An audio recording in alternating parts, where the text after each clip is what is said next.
Hi, Richard Muse here, Sell with Richard. In this video, we're going to go over what documents you need to sell a house as an owner. Now, obviously, you need to, when you get through to solicitors, they're going to ask for a property information report, and you need to, go through all that and tick off the boxes of what's there. You will be asked to provide other documents, and this will probably include if you've got any guarantees for boilers, damp, for windows. You'll be asked to provide them. So they're the main documents you have. You also need by law to produce an energy performance certificate.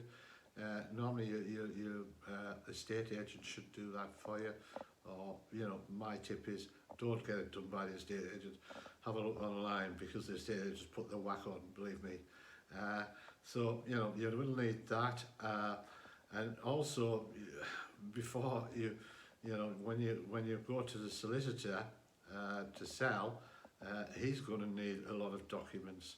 So you're going, with all the rules now and compliance, you'll have to sign obviously your agency form. You've got an estate agent, but the solicitor will want a certified ID of you, and if it's in joint name with your wife or partner, they'll have to do the same. Now that means you take your driving license or your passport to another solicitor, or sometimes the post office do them. Check that with the solicitor, that they will accept post office documentation checker, and you take a photocopy and they will sign it and say that's certified as a true copy. And also you have to do that for your address. Now if you're selling your own home, then obviously you need to do that. Usually a utility bill under 3 months old is what they need, or a mortgage statement. Again, a photocopy, and that will be signed off. If you're selling an investment property, obviously you don't live there, then the solicitors will require a link, proof of a link new to that property. So they will want a copy of either a mortgage statement or something like that for that particular property. As we deal in a lot of these types of sales, we do see that all the time. You've got to have that additional proof that you own the property. The land registry name on it will not suffice.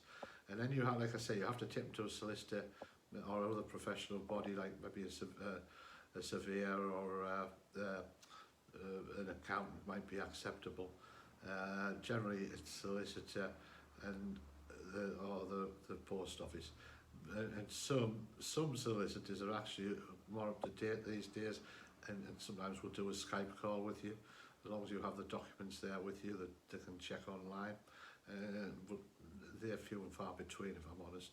So they're the main documents that you need. Obviously, if you've owned the property for a lot of years and it isn't registered in the land registry, and you own it outright, then you need to provide the deeds, and maybe your solicitor would have them, or you might have them in storage yourself. And generally, I think that's about it. Also, if you've done any alterations to the property, the solicitors will need copies of building regulation agreements and all them documents. Likewise, if you've had any plan permission on the property, made any extensions, then they'll want to see evidence of that. I hope this helps. If you want to have a chat about this anytime, please give me a call on the numbers below. Thank you.